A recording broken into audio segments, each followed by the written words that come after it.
For this reason alone, we are duty-bound to ensure that the interests of all people on the island of Ireland must be to the fore of our minds. Here and now, in the 21st century, we cannot allow a new hard border to emerge in the European Union. I never want to see borders in my own country.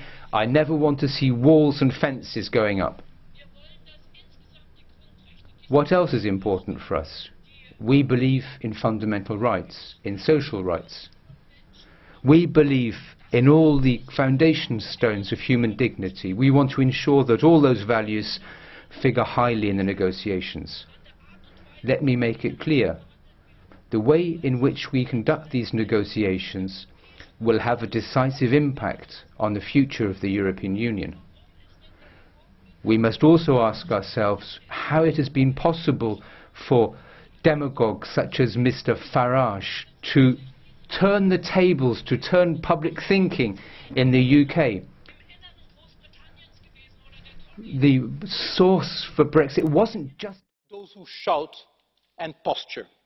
And I agree with you, Mrs. May, when you say you want to build a stronger, fairer, better Britain. Achieving stronger, fairer and better societies is a goal that many share in this chamber. Delivering this requires us to face the Trumps and the Putins of this world, to tackle climate change, to fight terrorism and organised crime, to find common responses to the global migration challenge, to curb corporate power. And who can believe? Who seriously can believe when EU citizens altogether represent 7% of the global population on 2% of the land, that any, I say any, of our member states, including the largest, is better equipped to face these challenges on its own? Mrs. May, like it or not, we're in this together. Taking back control, being recognized as global players, requires all Europeans, including Britons, to act together. There's no such thing as absolute sovereignty. In the 21st century, we can only reconquer sovereignty for democracies. Your aim and ambition is to destroy nation-state democracy. Gibraltar is clearly a deal-breaker on current terms. You have shown yourselves with these demands to be vindictive, to be nasty. All I can say is thank goodness we're leaving. You're behaving like the mafia. You think we're a hostage. We're not. We're free to go. We're free to go. And 85, and now I do understand. Onorevole Farage. I do understand. Onorevole Farage. Sorry, Mr. Farage. Listen, I'm trying to give you the chance to speak and say everything you want to say. But if you're talking about the mafia, you're saying this Parliament is behaving like the mafia. As far as I'm concerned, that's unacceptable. I do understand.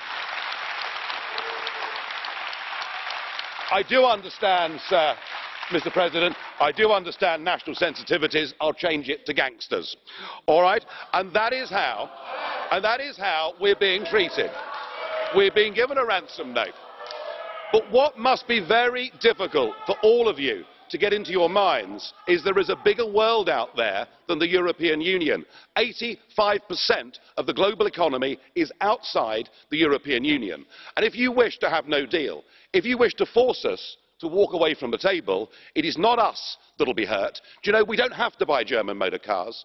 We don't have to drink French wine. We don't have to eat Belgian chocolate. There are a lot of other people that will give that to us. A return to tariffs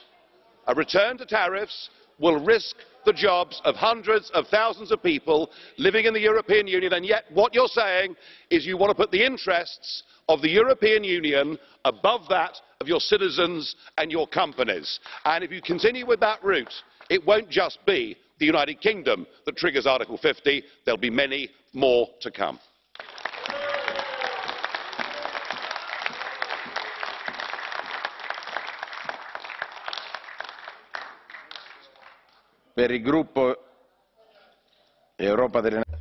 On behalf of the Europe of Nations and Freedoms Group, Mr. de Graaf.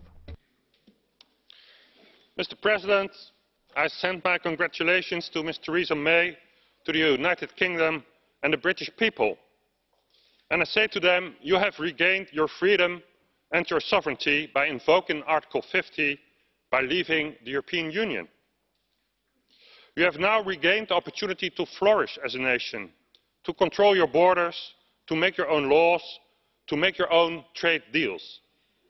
The bureaucrats from the EU will try to make you pay about 60 billion. They'll try to